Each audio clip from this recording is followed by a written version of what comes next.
Good morning everyone.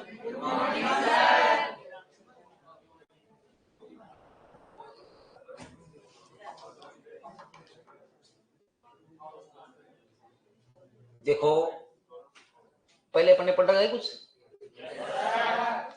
तो propagation पे पहुंच गए थे अपन पहले टॉपिक पे।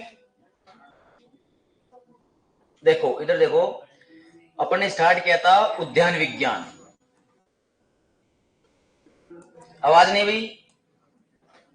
उद्यान विज्ञान यानी कि हॉर्टिकल्चर।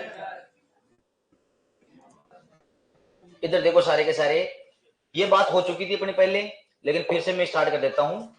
उद्यान विज्ञान यानी कि हॉर्टिकल्चर, जो शब्द लिया गया था हॉर्टिकल्चर, कल्चर शब्द के बारे में मैंने बता दिया था कि प्रबंधन करना, कुल मिलाकर क्या करना, प्रबंधन करना।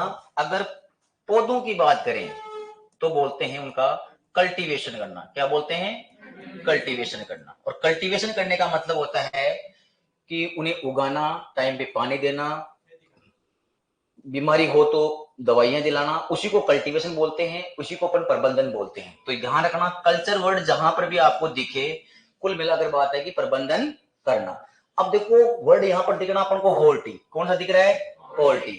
पीछे कल्चर जो शब्द आ रहा है, इसका मतलब तो आपको जल्दी होगी।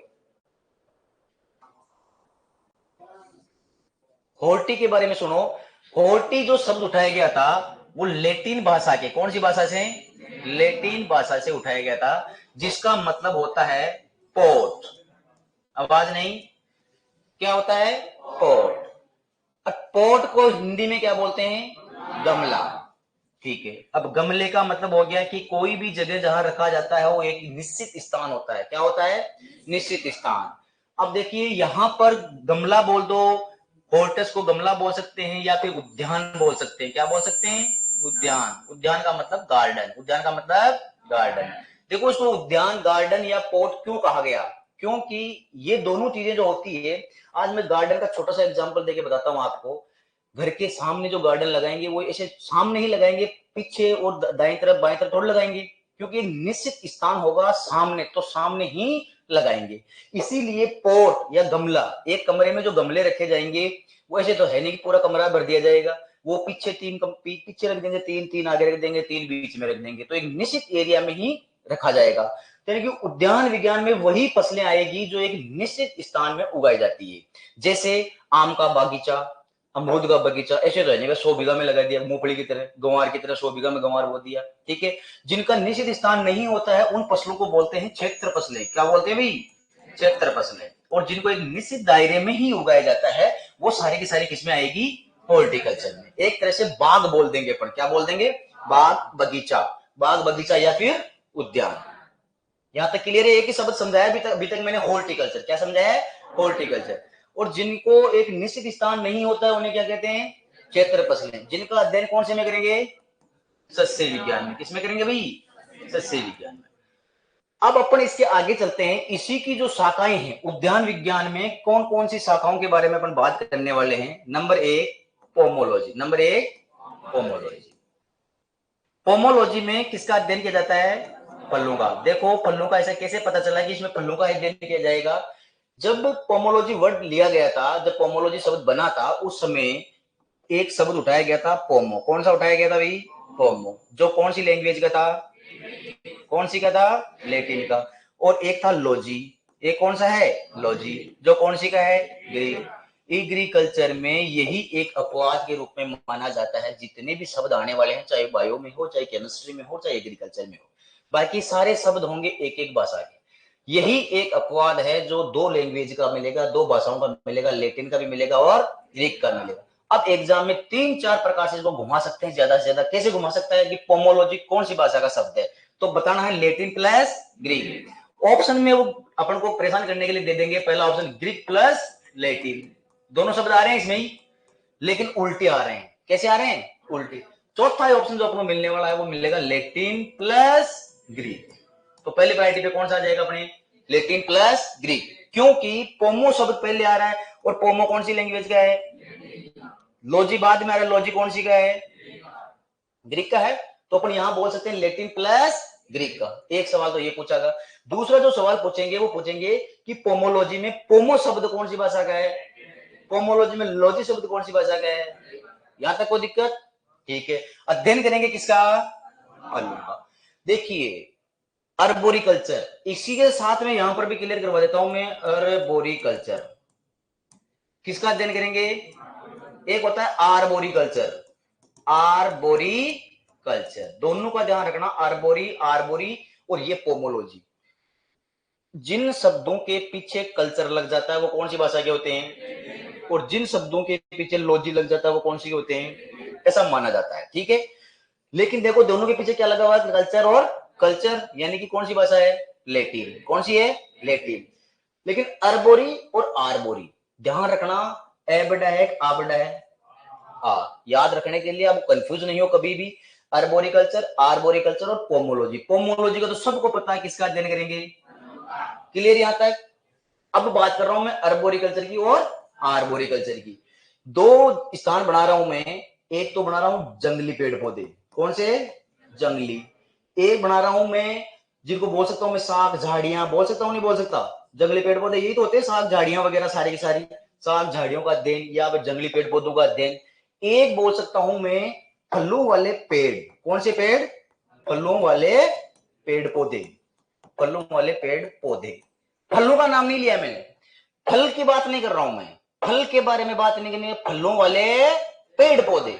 अब आप बताओ, या परमानेंट याद रखने के लिए मेरी बात को सुनने की कोशिश करना, कि फलों वाले पेड़ पौधे और साग झाड़ियां, इधर देखना, ज्यादा एरिया में फलों वाले पेड़ पौधे होंगे या जंगली या साग झाड़ियां होंगी, तो बड़ा कौन हुआ, जंगली या साग झाड़ियां, और छोटे स्थान में कौन हुआ, फलों वाले पेड़ पौधे। तो देखो छोटे के साथ तो छोटा, छोटे के साथ तो कौन सा, छोटा, और बड़े के साथ में बड़ा। आर्बोरिकल्चर का नाम आए तो जंगली या साग झाड़ियों का अध्ययन करते हैं, किसमें, आर्बोरिकल्चर। अर्बोरी में करते हैं फलों वाले पेड़ पौधों का, कि आम का पौधा है उसको कैसे ट्रेनिंग देनी है, उसको कैसे काट छांट करनी है, वो ध्यान रखना किसके अंदर करेंगे भाई, अर्बोरिकल्चर में। और आम के बारे में पढ़ना है, सिर्फ फल के बारे में पढ़ना है, तो वो कौन सी है, पोमोलॉजी। ये तीनों वर्ड समझ में आगे नहीं आए, याद भी रह जाएंगे। ठीक है, इसकी दूसरी शाखा ध्यान रखना, ओलेरिकल्चर। कौन सी है भाई, ओलेरिकल्चर, ओलेरिकल्चर। पीछे क्या लग गया, पीछे क्या लग गया भाई, कल्चर। किसका अध्ययन किया जाता है, सब्जियों का। ध्यान रखना किसका किया जाता है इसमें, सब्जियों का। अल्लेरिकल्चर जो शब्द की बात करें तो कौन सी भाषा है, कौन सी भाषा है ये, क्योंकि कौन सा शब्द लग गया, कल्चर। बस दो ही बात रखनी है, ओलेरिकल्चर कौन सी भाषा का शब्द है, लैटिन का। अध्ययन किसका किया जाएगा, सब्जियों का। तीसरी इसकी जो शाखा की बात करें वो कौन सी होती है, फ्लोरिकल्चर। कौन सी कल्चर, फ्लोरिकल्चर। अब फ्लोरिकल्चर, फ्लावर, फ्लावर यानी फूल, इसके अंदर किसका अध्ययन करते हैं भाई, फूलों का। और कल्चर लग गया तो कौन सी लैंग्वेज, लैटिन भाषा, लैटिन भाषा और फूलों का अध्ययन। क्लियर यहां तक, ठीक है। चौथी और लास्ट जो शाखा बचती है इसकी, वो बढ़ती है पीएचटी, इसको बोलते हैं post harvesting, post harvesting technology. कौन सी बोलते हैं, पोस्ट हार्वेस्टिंग।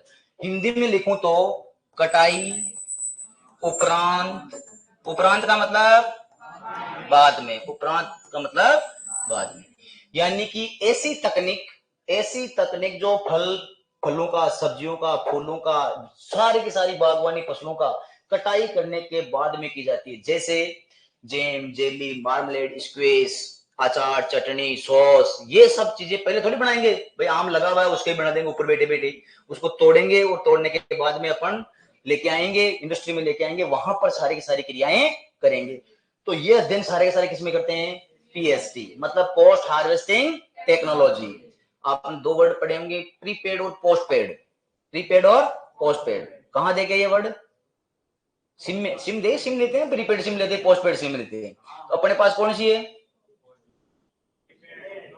प्रीपेड है, जिसमें पहले रिचार्ज करो बात करो, बाद में क्या करो, बात करो। पोस्टपेड में बाद में, पहले बात करो बाद में रिचार्ज करो। पोस्ट का मतलब बाद में और प्री का मतलब पहले। तो यहां पर कौन सा वर्ड आ रहा है, पोस्ट। कौन सा आ रहा है भाई, पोस्ट। यानी कि ये जो क्रियाएं करने वाले हैं वो कब करने वाले हैं, बाद में करने वाले हैं। बाद में कब, जब आम बन गया, कद्दू बन गया, है ना, सारी सारी। आगरे का पेटा कब बनेगा, कद्दू बन के तैयार हो जाएगा तभी तो बनेगा, उसको काट के लेके आएंगे। लौकी बन गई, उसको काट के लेके आएंगे तभी तो आगरे का पेठा बनाएंगे अपन, अन्यथा नहीं बना पाएंगे। तो ये सारी की सारी क्रियाएं अपन किसमें करेंगे, पीएसटी।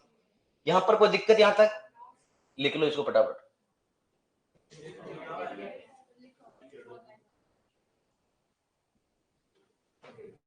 लिखा हुआ ये, आवाज नहीं, आवाज नहीं।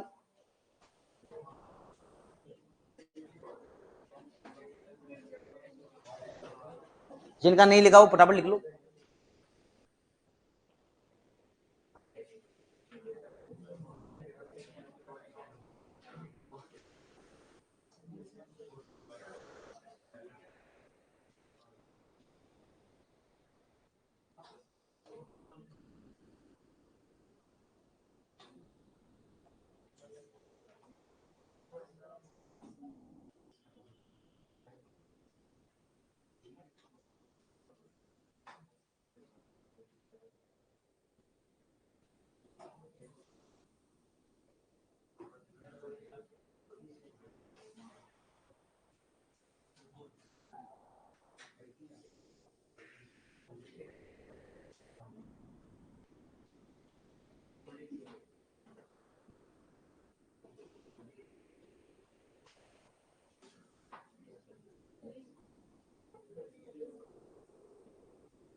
चलें आगे।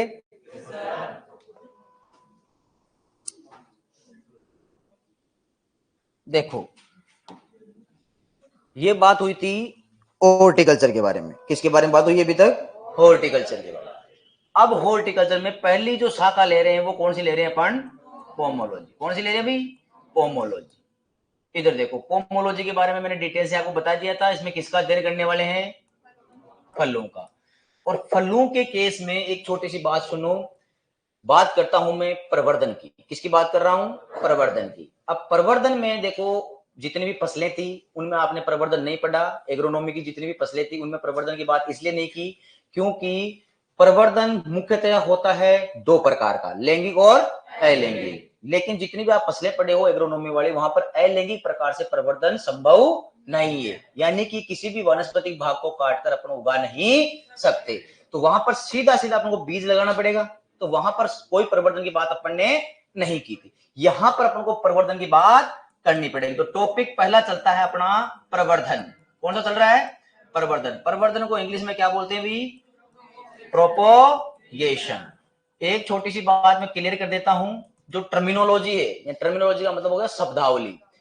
जो जेट में जो शब्दावली है वो आपको इंग्लिश में ही याद रखनी पड़ेगी, चाहे वो एनिमल हस्बेंड्री में हो, चाहे वो सस्य विज्ञान में हो, चाहे वो आपके उद्यान विज्ञान में हो।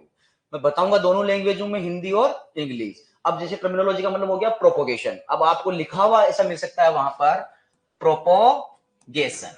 अब आपको पता है प्रवर्धन इसका मतलब, ठीक है भाई, प्रवर्धन के बारे में पूछ रहा है वो, आंसर आपको आ रहा है, लेकिन आपको इसका अर्थ नहीं आ रहा है कि ये प्रोपोगेशन होता क्या है। जैसे पिछली बार आपने पेपर देखा हो, पिछली बार नहीं, 2018 से ट्रेंड चेंज हो गया है ये, ठीक है। पहले तो हिंदी का हिंदी में आता था, इंग्लिश का इंग्लिश में आता, लेकिन आजकल जेट में क्या कर दिया कि जैसे पिछली बार एक शब्द दे दिया था हेक्सागोनल, देखा था आपने, ठीक है। एक दे दिया था परकोलेशन, दिया था ना। तो ये तो एग्रोनॉमी से आ गया था और ये हॉर्टिकल्चर से आ गए थे। और दो चार वर्ड आपको सारे के सारे बायोलॉजी में टर्मिनोलॉजी आजकल इंग्लिश में आने लग गई है। आपको क्वेश्चन समझ में आ रहा था कि 15% अधिक पौधे षटभुजाकार में लगते हैं, लेकिन ऑप्शन में षटभुजाकार ही नहीं था। और था ऑप्शन में, किस नाम से था वो, हेक्सागोनल के नाम से था। लेकिन अब षटभुजाकार का आंसर हिंदी मीडियम वालों को पता है भाई षटभुजाकार में आएगा, लेकिन षटभुजाकार को इंग्लिश में कहते क्या है। इतनी सी टर्मिनोलॉजी, ज्यादा कोई बड़ी चीज नहीं है टर्मिनोलॉजी, साथ साथ अगर आप याद करते रहोगे तो कोई इश्यू नहीं आएगा इसके अंदर, ठीक है। ज्यादा टर्मिनोलॉजी ड्रपने की जरूरत नहीं है, मैं ज्यादा इंग्लिश में बताएंगे नहीं, जो काम की चीज है वो इसी के बारे में अपन बात करेंगे। जो पहली बार इंग्लिश के बारे में थोड़ा थोड़ा सीखने की कोशिश कर रहा है तो वो ऐसे ना लिखकर कैसे लिख ले, ऐसे लिख ले ताकि उसको पढ़ने में कोई समस्या नहीं आए, अपना काम चल जाएगा, ठीक है। तो प्रोपोगेशन की जब भी बात करते हैं, फलों में प्रोपोगेशन जब भी होता है वो 3 प्रकार से होता है, सब जानते हो। लैंगिक प्रवर्धन पहला कौन सा होता है भाई, लैंगिक प्रवर्धन। लैंगिक को क्या बोलते हैं अपन, सेक्सुअल प्रोपोगेशन। रिप्रोडक्शन मत बोल देना, रिप्रोडक्शन जंतुओं के केस में, इंसानों के केस में, क्लियर। यहाँ पर जानवरों के केस में वहां पर रिप्रोडक्शन बोलेंगे, पादपों के केस में क्या बोलेंगे, प्रोपोगेशन। क्या बोलेंगे भाई, प्रोपोगेशन। तो पहला हो गया सेक्सुअल यानी कि लैंगिक प्रोपोगेशन। दूसरे प्रोपोगेशन की बात करूं तो वो कौन सा हो जाएगा, अलैंगिक। कौन सा हो जाएगा वो, अलैंगिक यानी कि एसेक्सुअल। क्या बोल दूंगा मैं इसको, एसेक्सुअल। तीसरे नंबर की अपन जब भी बात करते हैं उत्तक संवर्धन, क्या करते हैं, उत्तक संवर्धन। टिश्यू, सबने नाम सुना है, जानते हो टिश्यू कल्चर के बारे में। टिश्यू कल्चर का देखो, मैं टिश्यू शब्द क्या है, उत्तक शब्द क्या है, इसके बारे में थोड़ा सा बता देता हूं ताकि आपको पता रहे कि ये कौन सी चीज उठाकर लेके आए अपन। कोई भी शरीर है, चाहे पादप का शरीर मान लो, चाहे अपना अपना मान लो, कोई भी चीज है, शरीर है, उस शरीर को काटेंगे पीटेंगे, टूटेगा किसमें, अंग में। किसमें टूटेगा, अलग अलग अंगों के अंदर चला जाएगा। अंग को और काटो फिर वो किसमें जाएगा, उत्तकों में। किसमें जाएगा वो, उत्तकों में। उत्तकों को और काटो वो किसमें जाएगा, कोशिका में। और कोशिका को खोल के देखो क्या आएगा, कोशिकांग। क्या आएगा भाई, कोशिकांग। जैसे माइटोकॉन्ड्रिया, अंतःपृष्ठ जालिका, गोल्जी बॉडी, गोल्जी का, जीव द्रव्य केंद्र, केंद्रिकाएं, ये कोशिका को खोलने के अंदर बात दिखाई देते हैं अपन को। वो सारे मिलकर किसका निर्माण करेंगे, कोशिका का। 2-3 कोशिकाएं मिलकर किसका, उत्तक का। सारे उत्तक मिलकर किसका, अंग का। अंग मिलकर किसका, शरीर का। तो यहां से अपन को कौन सी चीज उठानी है, उत्तक। उत्तक उठा लो, चाहे तो क्या ले सकते हैं अपन, कोशिका। मैं बात कर रहा हूं उत्तक संवर्धन की, तो आपको ये उत्तक वर्ड समझ में आना चाहिए कि उत्तक है क्या, ठीक है। अपन बात कर लेंगे उत्तक संवर्धन की, इसमें होता क्या है क्या नहीं होता है, मैं आगे बात करूंगा किसके बारे में, उत्तक संवर्धन के बारे में। लेकिन आपको इतना पता होना चाहिए कि उत्तक है क्या। लैंगिक, जिसमें बीज, सिर्फ और सिर्फ बीज काम में लेते हैं, वो कौन सा प्रवर्धन कहलाएगा, लैंगिक। दूसरा अलैंगिक प्रवर्धन, जिसमें क्या काम में लेते हैं, वानस्पतिक भाग। क्या बोला मैंने, वानस्पतिक भाग। इसका थोड़ा सा ध्यान रखना भाई, वानस्पतिक जो भाग है वो इसमें काम में लेते हैं। अब वानस्पतिक भाग जो काम में लेते हैं वो किस तरह के क्या होते हैं, पौधा जब जमीन से उगता है तब से लेकर जब तक अपन हार्वेस्ट करते हैं तब तक 2 प्रकार की वृद्धि करता है। पहली वृद्धि करता है कौन सी, वानस्पतिक वृद्धि। दूसरी वृद्धि करता है पुष्पीय वृद्धि। कौन सी वृद्धि करता है भाई, पुष्पीय वृद्धि। कौन सी वृद्धि कर रहा है, पुष्पीय वृद्धि।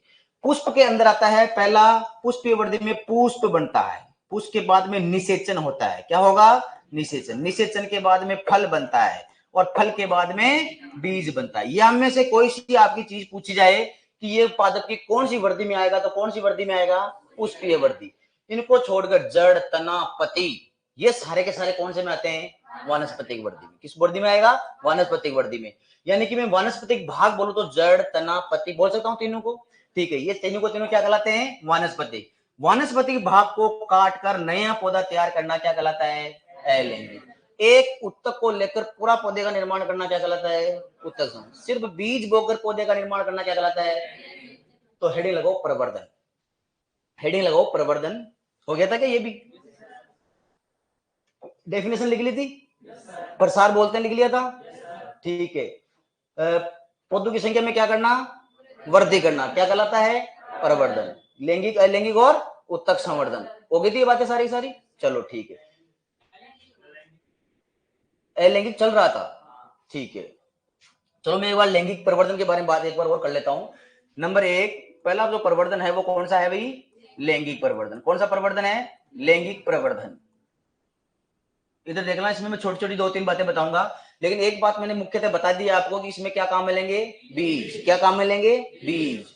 बीज से उत्पन्न पौधे को मैंने क्या बताया था, बीजू पौधा। क्या बताया था मैंने, बीजू पौधा। क्लियर था यहाँ पर।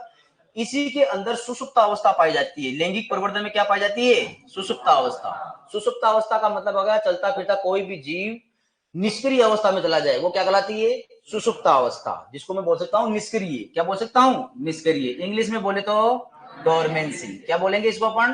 डोरमेंसी। हो गई थी ये भी बात अपने बारे में। तीसरी अगर मैं बात करूं तो कि जो लैंगिक प्रवर्धन है उसके अंदर बहुभ्रूणता क्या पाई जाती है? बहुभ्रूणता। अब जो बहुभ्रूणता होती है ये भी मैंने बता दिया था कि भ्रूण क्या होता है, किसके अंदर पाया जाएगा, दाने में या बीज में? बीज में। भ्रूण जो पाया जाएगा वो किसमें पाया जाएगा? बीज में। अब बीज बहु का मतलब होता है बहुत सारे। बहु का मतलब क्या है? बहुत सारे। बहुत सारे कितने सारे? दो से ज्यादा। कितने से ज्यादा? दो से ज्यादा। दो से ज्यादा होगा उसी के केस में क्या लगेगा? बहु लगेगा। यानी कि एक बीज है उसके अंदर दो से ज्यादा भ्रूण है, और जितने भ्रूण होंगे उतने ही पर्रोह बाहर निकलेंगे। जब बोएंगे ना इसको तो उतने के उतने ही पर्रो यानी कि तने बाहर निकलेंगे। ठीक है, तो बीज बोया है, बीज के अंदर ही क्या पाई जाएगी? भ्रूण पाई जाएगा। भ्रूण कैसे? बहु। बहु यानी बहुत सारे। ठीक है, क्या मैं बहुभ्रूणता अलैंगिक प्रवर्धन में हो सकती है? क्योंकि अलैंगिक में वानस्पतिक भाग आता है। वानस्पतिक भाग में जड़ तना पत्ती, और जड़ तना पत्ती के अंदर भ्रूण नहीं होता है। ठीक है, इसलिए ध्यान रखना बहुभ्रूणता किसमें पाई जाती है? लैंगिक प्रवर्धन में। जैसे बहुभ्रूणता मुख्यतया अपन फलों में पढ़ रहे हैं, आम और नींबू, सिट्रस जिसको बोलते हैं, इन दोनों के अंदर पाई जाती है। और स्पेशल ध्यान रखना जेट वाले स्टूडेंट, प्रत्येक जितने भी हॉर्टिकल्चर क्रॉप है, चाहे सस्य विज्ञान की फसलें हैं, सारे की सारी फसलों के नाम इंग्लिश में आपको पता होना चाहिए। अगर इनका नाम हिंदी में पता है, इंग्लिश में नहीं है, तो ये गलत बात है। इसलिए आपको आम को क्या कहते हैं, नींबू को क्या कहते हैं, मीठा नींबू को क्या कहते हैं, महानींबू को क्या कहते हैं, चकोतरा को क्या कहते हैं, लेमन को किसको कहते हैं, ये सारी चीजें आपको, कद्दू, चप्पन कद्दू, ये होते क्या चीज है। क्योंकि वहां पर जैसे आपको पूछ लेते हैं सीधा, ये तो चलो सरलता पूछ लिया था एक बार, ओकेरा का संबंध है। ओकरा किसको बोलते हैं? भिंडी को। तो ये इंग्लिश शब्द ही पूछ लिया गया कि ओकेरा का निम्न में से किस सब्जी के साथ संबंध है? ठीक है, भिंडी के साथ में। वैसे मैं आपको इंग्लिश और हिंदी के साइंटिफिक नेम सारे चल रहे हैं टाइपिंग, तो सारे मिल जाएंगे, सस्य विज्ञान के भी, उद्यान विज्ञान के भी, जितने भी आपके मेडिसिनल प्लांट है, जैसे 18 औषधीय पादप है, ठीक है, उनके साइंटिफिक नेम, गुणसूत्र और उनका कॉमन नेम, वो सारे मिल जाएंगे। वैसे मिल तो जाएंगे, लेकिन याद तो आप ही को करने पड़ेंगे। इंग्लिश में और हिंदी में नाम पता होना चाहिए, क्योंकि वहीं से डिसाइड होता है कि किसका सिलेक्शन होगा, किसका नहीं होगा कैंपस में। ठीक है, क्योंकि वो छोटे सवाल होते हैं। अब छोटे होते का मतलब हो गया कि जिसने अच्छी तरह से तैयारी कर रखी वो ही कर पाएगा, अन्यथा नहीं कर पाएगा। तो थोड़ी सी तैयारी का बेसिक पे ध्यान दे, आधार पे ध्यान दे, बाकी टॉपिक तो सभी क्लियर कर लेंगे। टॉपिकों में कोई प्रॉब्लम नहीं, टॉपिक तो लास्ट के 10 दिन होते हैं तो एक रिवीजन करेंगे, उस समय टॉपिक तो क्लियर हो जाएंगे। लेकिन उस समय आप याद करने की कोशिश करोगे कि नींबू को क्या कहते हैं, नींबू के जितने भी कौन कौन से सिट्रस वर्ग में आते हैं, वो याद नहीं होंगे बाद में। सिर्फ रिवीजन के टाइम रिवीजन किया जा सकता है, याद नहीं किया जा सकता। तो पहले इनको तैयार करके रखें। ठीक है, ये हो गई बहुगुणता। अब मैं बात करूंगा उदाहरण, किसके उदाहरण की बात करूंगा? लैंगिक परिवर्तन। तो आप बताओ, देखे बिना देखे क्या क्या पढ़ा था आपने? पपीता। एक नंबर पे क्या था? पपीता। पपीता में सिर्फ और सिर्फ परिवर्तन होगा तो वो किसके द्वारा? लैंगिक। दूसरा फालसा, वेरी गुड। और तीसरा? तीसरा कौन सा था भाई? नारियल। चौथा? चौथा कौन सा था? और पांचवा? Mangosteen, very good. ये 5 नाम थे। मैंगोस्टीन। ये सारा सारा प्रवर्धन था अपना कौन सा? लैंगिक प्रवर्धन। कौन सा प्रवर्धन हुआ? लैंगिक। अब हेडिंग लगाओ अलैंगिक, एसेक्सुअल। ये तो हो गया, ये भी हो गया था क्या? ठीक है, अलैंगिक प्रवर्धन की अपन बात करेंगे।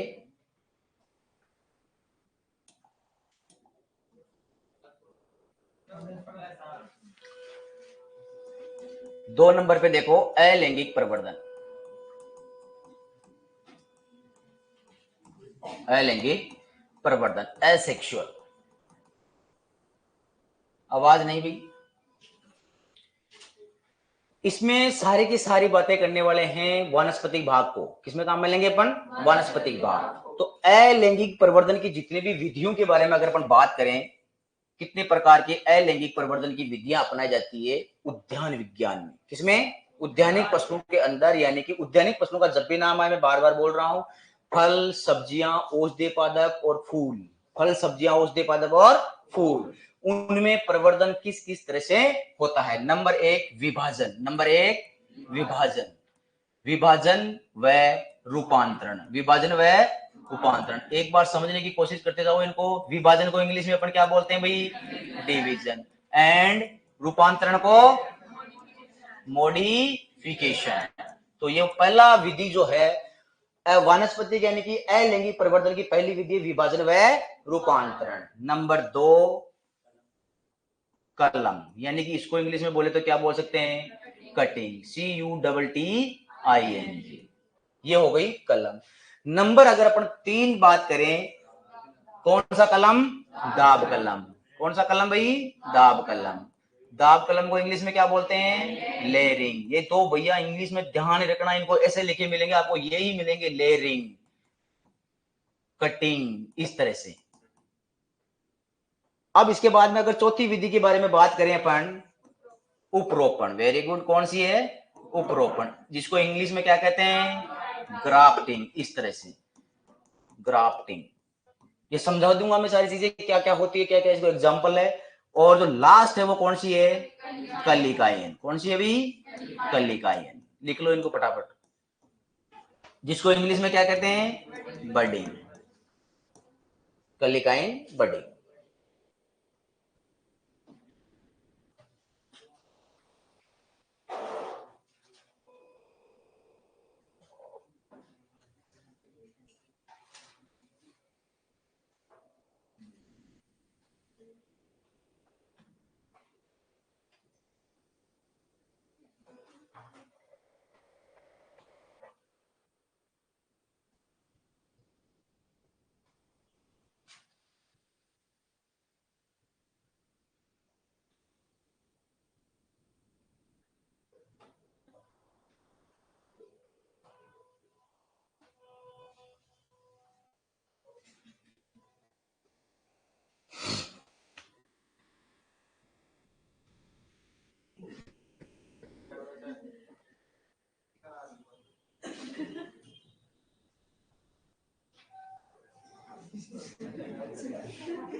उतार लिया, जल्दी उतारो भाई।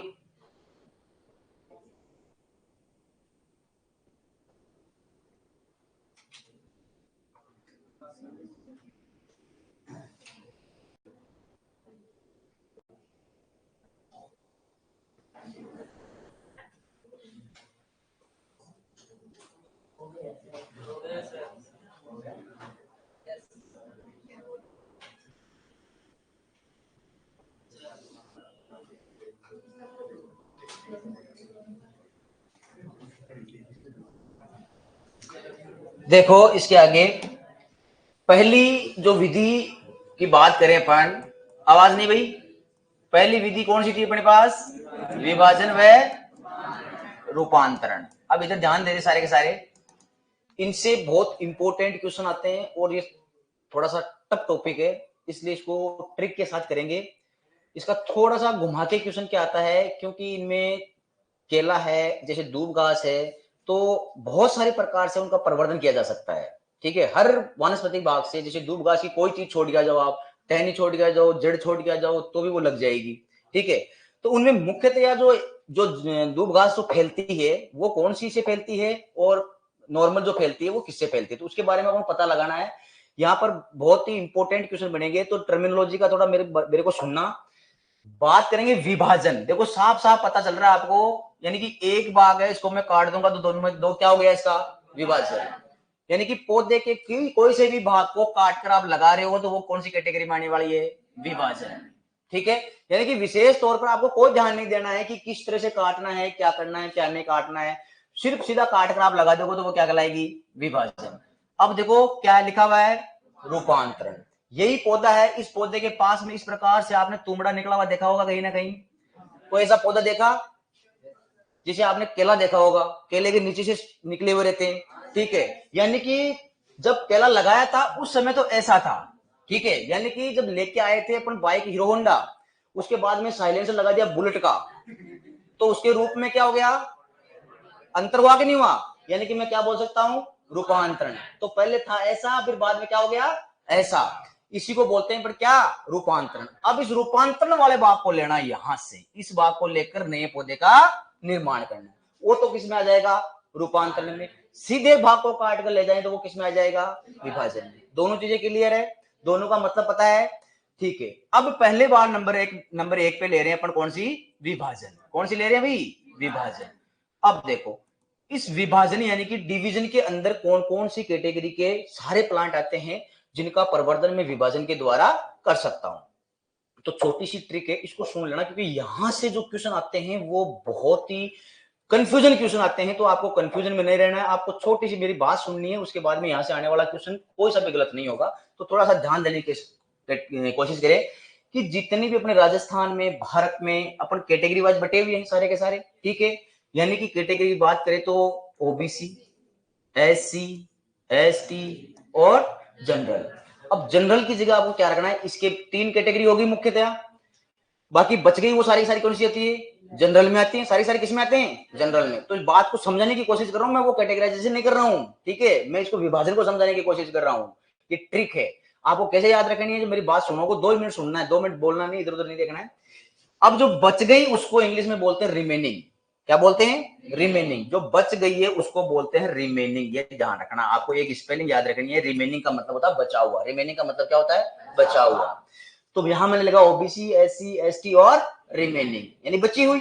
क्लियर, यहाँ पर बची हुई सारी की सारी इसमें आ जाती है। अब छोटी सी कॉमन सेंस की बात लगानी है कि सबसे कम स्टूडेंट इनमें से चारों में से किस कैटेगरी में होते हैं, एसटी। बिल्कुल करेक्ट आंसर। एसटी के जितने भी स्टूडेंट होते हैं सबसे कम, तो मैं लिख सकता हूं 1 नंबर पे कौन सी, एसटी। नंबर 2 एससी में, नंबर 3 ओबीसी। वेरी गुड, ये सीक्वेंस गलत नहीं करना है। नंबर 4 रिमेनिंग, लिख दी मैंने। क्लियर, ये चारों उठकर आ सकती है यहाँ पर, लेकिन ये सीक्वेंस मत कर देना गड़बड़ की, एससी को ऊपर पटक दिया आपने, एसटी को नीचे, क्योंकि सबसे कम किसमें होते हैं, एसटी में। फिर 2 नंबर पे एससी में, 3 नंबर पे लास्ट में क्या आ गया, रिमेनिंग। क्लियर यहाँ तक, ठीक है। एसटी का मतलब तो हो गया स्टोलन। एसटी का मतलब क्या हो गया भाई, स्टोलन। याद रह जाएगा, स्टोलन को हिंदी में पढ़ना ही नहीं है, क्योंकि पेपर में कैसे लिखाएगा, ऐसे ही लिखाएगा। और इंग्लिश में, इंग्लिश वाले में STOLEN ऐसे लिखाएगा। तो अपन हिंदी की माता बच्ची करें ही क्यों। अगर ये गलती से हिंदी में आ गया, अपने कैसे आ गया, हिंदी में, तो इंग्लिश में तो कैसा मिलेगा, ऐसा ही मिलेगा। तो एक ही वर्ड याद रखें, दूसरा वर्ड याद करने की जरूरत नहीं है। एससी का मतलब हो गया सकर्स। एससी का मतलब क्या हो गया, सकर्स। ओबीसी का मतलब क्या हो गया भाई, ऑफशूट। क्या हो गया, ऑफशूट। और रिमेनिंग का मतलब क्या हो गया, रनर्स। क्या हो गया भाई, रनर्स। चारों वर्ड दिख रहे हैं, ST, SC, OBC, remaining. Clear, ठीक है। अब आपको यहां ध्यान रखना, इसमें कौन सा आता है, इसमें कौन सा आता है, इसमें कौन सा आता है। एक बहुत ही खतरनाक गांव था बांकेपुर। कौन सा था, बांकेपुर। वो इतना एक साथ खांसता था, दूसरा गांव उठ जाता था। क्या करता था, उठ जाता था। इधर देखो कैसे उठता था, जब कौन, अरे गांव कौन सा, बांकेपुर। कौन सा गांव था भाई, बांकेपुर। जब बांकेपुर खांसता है, क्या करता है, खांसता है, तो दूसरा उठ जाता है, दूसरा उठ जाता है। बस यहां सारे के सारे एग्जाम्पल अभी आपके सामने आने वाले हैं। देखिए, जे फॉर जंगली स्ट्रॉबेरी, जंगली स्ट्रॉबेरी, ये ध्यान रखना। जे फॉर जंगली स्ट्रॉबेरी। बे फॉर बरमुडा घास, बे फॉर बरमुडा। नाम सुना बरमुडा घास का, किसको बोलते हैं, शेखर मुंजा नहीं है, साइनाडोन डेक्टाइलोन। साइनाडोन डेक्टाइलोन किसका नाम है, दूब घास का। दूब घास को क्या कहते हैं भी, ध्यान रखना, ये रही दूब घास। देखो और आवाज नहीं, जे फॉर जंगली स्ट्रॉबेरी, बे फॉर बरमुडा घास। बरमुडा घास किसको कहते हैं, दूब घास को। बा फॉर बांस, बे फॉर बांस। ए फॉर अनानास, क्या है, अनानास। के फॉर केला। पू फॉर पुदीना। रे फॉर रसबेरी, रे फॉर रसबेरी। बा फॉर बांस, ए फॉर अनानास, के फॉर केला, पू फॉर पुदीना, रे फॉर रसबेरी। ये सारी की सारी कैटेगरी किस में आ जाएगी? सकर्स में। घास था का एक ही ध्यान रखना, खजूर। यहां पर क्या आ जाएगा भाई? खजूर। दूब और दूब घास, दूब और दूब घास, ये ध्यान रखना। दो जगह आ गई दूब घास, ऊपर भी आ गई और नीचे भी आ गई। और रेफ और रस, सॉरी स्ट्रॉबेरी, राब और स्ट्रॉबेरी, ये वहां पर है जंगली स्ट्रॉबेरी और यहाँ पर ओनली स्ट्रॉबेरी। जंगली और यहाँ का क्या मतलब हुआ? जंगली स्ट्रॉबेरी का मतलब हो गया, जैसे मैं आपको बताता हूँ, कांस घास देखिए आपने, कांस, ठीक है, और एक गन्ना, एक चित्ता और बिल्ली, एक पालतू कुत्ता, एक गली का कुत्ता, ठीक है। ये तीनों चीजें सिमिलर है। तीनों चीजें क्या है? सिमिलर। देखो कैसे, कांच घास की जो साइज होती है वो इस तरह से ध्यान रखना, बिल्कुल पतली सी होती है, ये से होती है, डंठल बीच बीच में होते हैं, नोड जिसको बोलते हैं गन्ने की तरह, और इसको आप चूसोगे ना तो मिठास से आएगी आपको, चीनी की तरह। और सेम टू सेम गन्ना, मोटा ताजा, ध्यान रखना, बस इसको भी चूसेंगे तो क्या आएगा? मिठास आएगी। लेकिन इसको बोलते हैं जंगली गन्ना और इसको बोलते हैं कल्टीवेटेड गन्ना, क्योंकि जिसको अपन अपने फायदे के लिए उगाते हैं वो कल्टीवेटेड कहलाता है, और जिसको अपन फायदे के लिए नहीं उगाते वो जंगली कहलाता है। देखो इसको क्यों नहीं उगाया? क्योंकि अपन को चाहिए शुगर। अपन को क्या चाहिए भाई? शुगर। और शुगर मुझे गन्ने से एक तो 10 बीघा में बोऊंगा उतनी मिल जाएगी, 5 को मैं 100 बीघा में बोऊंगा तब जाके मिलेगी मुझे। तो बताओ 90 बीघा खराब करूंगा क्या मैं? नहीं ना, इसलिए मैं इसको जंगल में रहने दूं। चल तुम वही रहने दे, कोई दिक्कत नहीं है भाई। एक जिसको ढकनी बुला बोलते हैं, एक बबूल होता है अपने नॉर्मल, अरे बोलते नहीं बोलते हैं, तो वो रोड की साइड वहीं खड़ा रहता है कि भाई तेरा कोई काम है नहीं है, क्योंकि न तो बकरियां खाती न तेरे को पातड़ी लगती। इसको जंगली, इसको ढकनी बुलाई बोलते हैं अपन। चलो ठीक है, इसको उतार लो भाई। आवाज नहीं,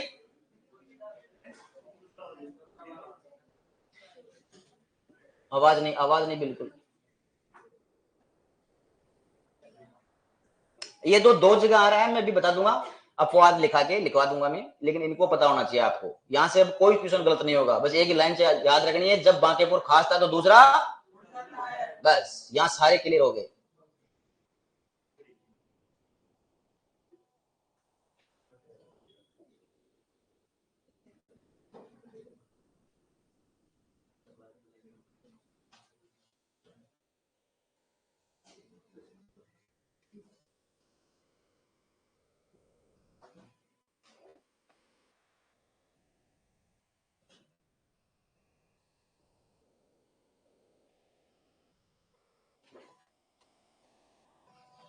तभी तेरा क्या हुआ? सिर फट रहा है? सो जा।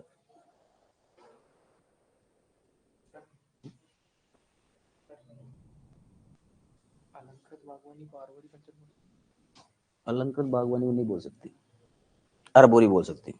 अरबोरी बोल सकते हैं। हाँ, अरबोरी भी नहीं बोल सकती। अलंकृत बागवानी का वर्ड आएगा नहीं, क्योंकि उसको ऑर्नामेंटल में अलग आएगी, बेल साग वो झाड़ियां नहीं आएगी, पुष्प आएंगे, हरबरी और सरबरी आएगी उसमें। सरबरी भी आ सकती है, झाड़ियां आती है उसमें अलंकृत बागवानी में, छोटी झाड़ियां, बड़ी झाड़ियां, मध्यम झाड़ियां, ठीक है। लेकिन जो जंगली पेड़ पौधे है ना, वो अलंकृत बागवानी में नहीं आते। आपने बाग देखा होगा, कहीं बाग लगा हुआ, उसमें बीच में तो दूब घास लगी हुई, चारों तरफ फूल लगे हुए, फिर बड़े बड़े मेहंदी के पौधे लगे हुए हैं, तो वो मेहंदी वाले पौधे या मोरपंखी के पौधे और पुष्प आ गए और दूब घास आ गई, ये सारी अलंकृत बागवानी है। लेकिन जो वनों वाले है ना पौधे, साग झाड़ियों वाले, वो उसमें ही आएंगे। नहीं नहीं, अलंकृत बागवानी मत कर देना भाई, अलंकृत बागवानी अलग है, कोई दिक्कत नहीं है, लिखा रखा तो वो मैं चेक करके बता दूंगा ना। अरबोरी, आरबोरी और पोमो, ठीक है। उतारो, जल्दी उतारो।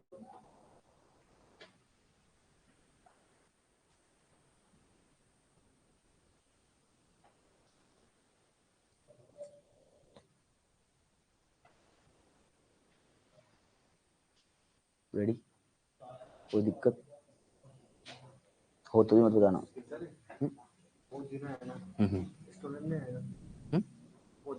नहीं, पुदीना स्टोर में नहीं आएगा। अगर कहीं देखा हो, ऑथेंटिक बुक में नहीं देखा होगा, कोई तूने वो बुकें देखी होगी जैसे मार्केट में चल रही, नेमरा शुंडा चल गई, अदर बुकें चल गई, उनमें टाइपिंग मिस्टेक हो सकती है ना। वो ऑथेंटिक बुक में हो तो मेरे को दिखाना। कंफ्यूजन नहीं रखना है, पूछ लेना, कोई दिक्कत शर्माने वाली बात नहीं है।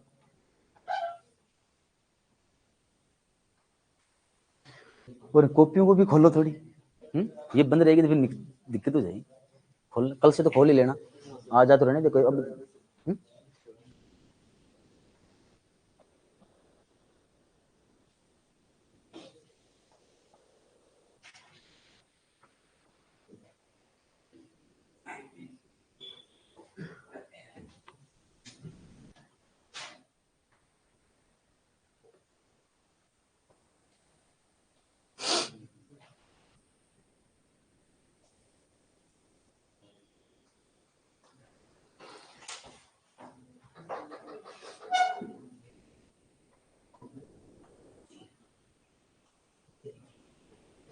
उतार लिया?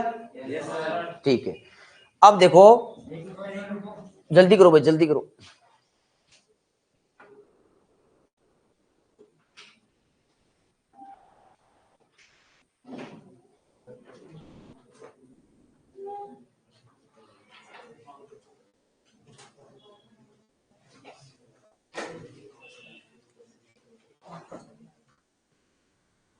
कोई भी कंफ्यूजन हो तो बोल देना, शर्माना नहीं है, चिंता करने की कोई आवश्यकता नहीं है। शर्माने की जगह अलग है, मैं बता दूंगा बाद में।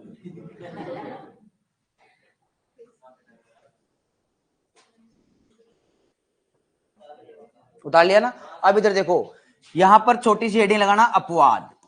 कैसे कि अपन को दूब घास दो जगह दिखाई दे रही है, तो दोनों ही ऑप्शन में आ जाए तो क्या करना है? दोनों ही जब ऑप्शन में आ जाए तो वहां पर अपन को ध्यान रखना है, नंबर एक पे, नंबर एक यानी कि दूब घास की बात करूं मैं, सारे के सारे इधर देखना एक बार। दूब घास, दूब घास पे फर्स्ट प्रायोरिटी पे अगर अपन को देने की जरूरत पड़े तो ध्यान रखना स्टोलन, पहले पहले क्या देनी है? Stolen, stolen. और 2 नंबर पे क्या देनी है भाई? रनर्स। रनर्स और स्टोलन अगर दोनों ही ऑप्शन में आ जाए तो पहली प्रायोरिटी पे क्या देनी है? स्टोलन। और स्टोलन ऑप्शन में नहीं मिले तो क्या देखना है? रनर्स। या रनर्स नहीं आए तो फिर क्या देना है? स्टोलन। उसी प्रकार अगर मैं दूसरी ले खजूर, दूसरा क्या ले रहा हूं यहां पर? खजूर। खजूर में फर्स्ट प्रायोरिटी पे ध्यान रखना है सकर्स, फर्स्ट प्रायोरिटी पे क्या देते हैं अपन? सकर्स। और सेकंड प्रायोरिटी पे ऑफशूट, सेकंड प्रायोरिटी पे क्या रखना है अपन को? ऑफशूट। ऑफशूट का कितना वजन लेते हैं, कितना नहीं लेते हैं, कितनी मात्रा में लेना चाहिए अपन को, कितनी पुराना होना चाहिए, ये बातें मैं बताऊंगा प्रोपेगेशन खत्म होने के बाद में। एक जगह लिखाऊंगा, उसमें आपको वहीं पर लिखा दूंगा। जैसे 8 से 15 किलो का एक ऑफशूट होना चाहिए, कितने किलो का होना चाहिए? 8 से 15 किलो का। वो सारी चीजें मैं आपको प्रवर्धन खत्म होने के बाद में टेबल बनाऊंगा, उस टेबल में सारी बातें बताऊंगा। तो ये अपवाद करके दूब घास और किसका लिखना है? खजूर का। अगर एग्जाम में फर्स्ट प्रायोरिटी पे कोई क्वेश्चन पूछा जाएगा तो इन दोनों में से ही पूछते हैं, ध्यान रखना, क्योंकि यही एक कंफ्यूज करने वाले क्वेश्चन है। दोनों को लिख लो फटाफट, अपवाद करके लिखो।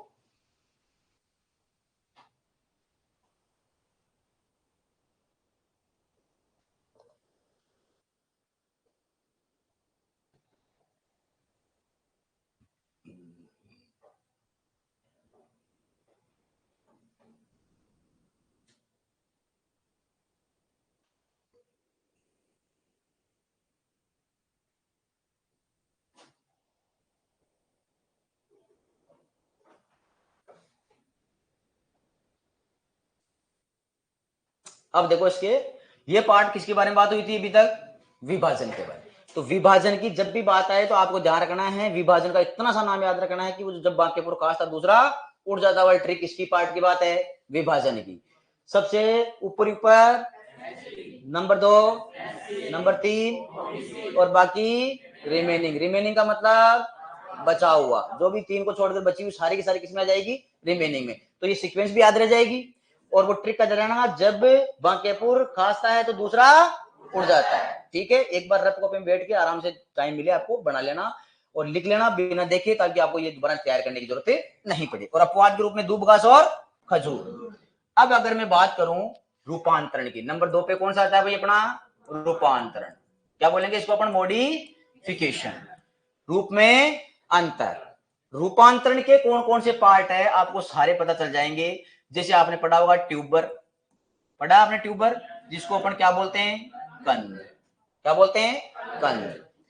इसकी भी हिंदी नहीं याद करो तो फायदा रहेगा, या तो ऐसे मिलेगा ट्यूबर, या फिर इंग्लिश वाले पेपर में TUBER डेफिनेशन मिल जाएगी ऐसी की ऐसी।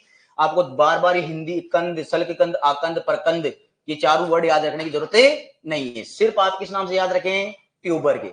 जब भी आपको ट्यूबर, जब भी आपको ट्यूबर नाम दिख जाए तो आपको एक ही लाइन याद रहनी चाहिए, तू कद आयो, बस। क्या याद रखना है आपको?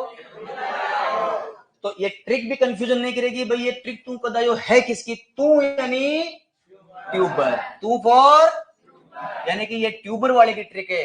कै फॉर कैलेडियम, कै फॉर कैलेडियम एक पुष्प है। क्या है ये? पुष्प।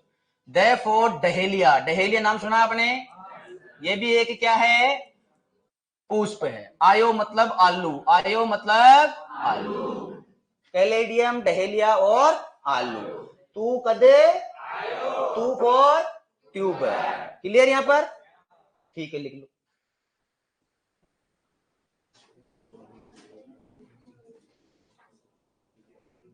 आवाज नहीं?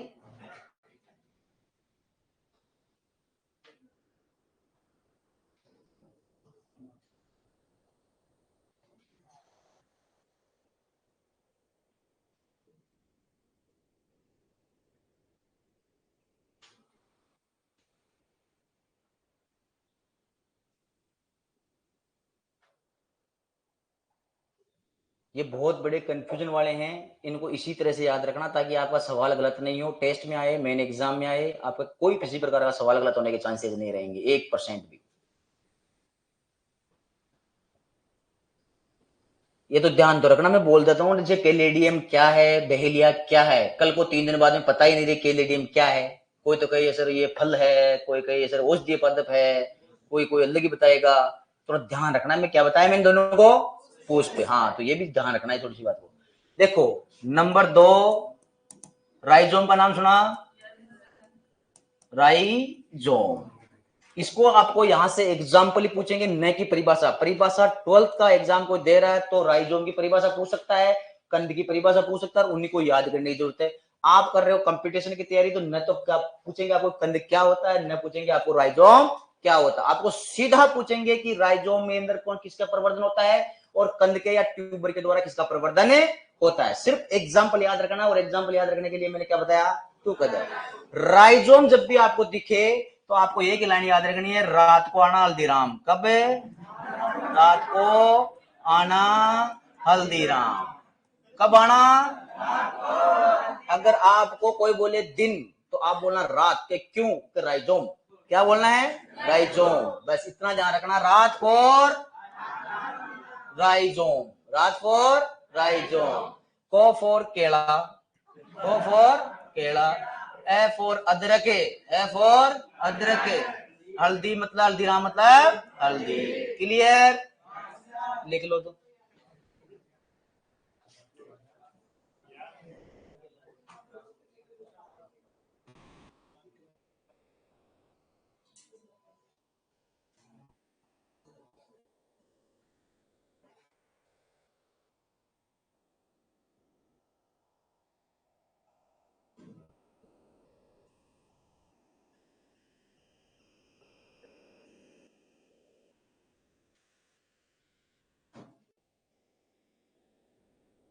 आवाज नहीं भाई?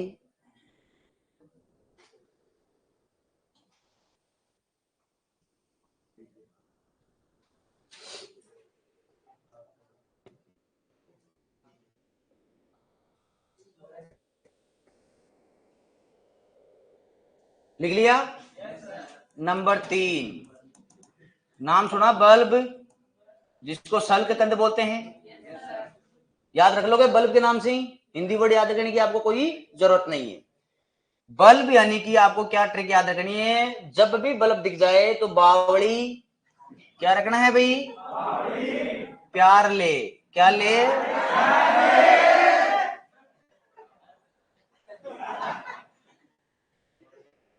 अरे गधों, आवाज नहीं। बावली फोर ध्यान रखना, बल्ब। बावली फोर क्या है? बल्ब। आधा पै यानी कि प्यार। रे फोर रजनीगंधा, रे फोर रजनीगंधा। और ले फोर लहसुन। क्या है भी? ले फोर लहसुन।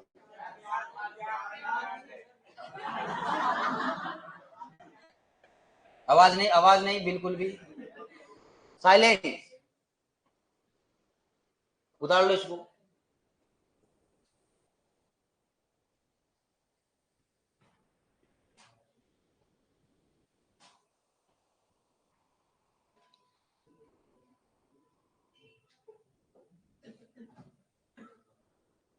ये उदाहरण बहुत कंफ्यूजन करते हैं, लेकिन बस इन ट्रिकें याद रखें, दोबारा पढ़ने की जरूरत नहीं पड़ेगी।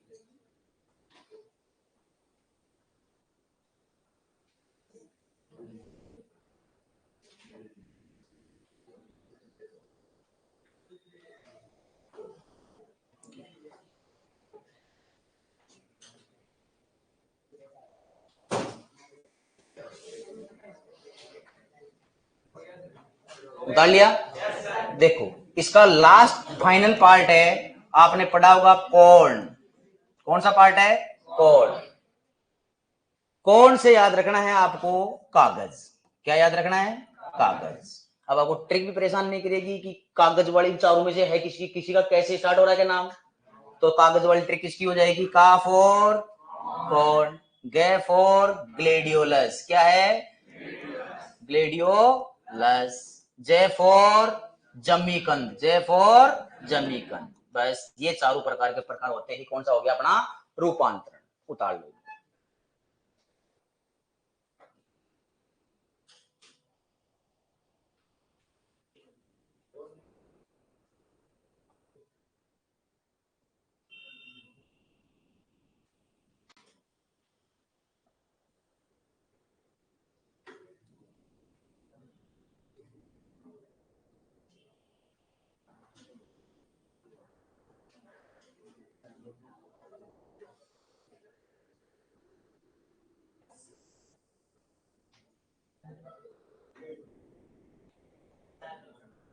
उतार लिए, ठीक है। ये अपना पहला पार्ट था अलैंगिक परिवर्तन का। कौन किसका पार्ट था, अलैंगिक परिवर्तन का पहला पार्ट था। इसके बाद में दूसरा पार्ट अपन ने कौन सा पढ़ा था, कौन सा लिखा था, कलम।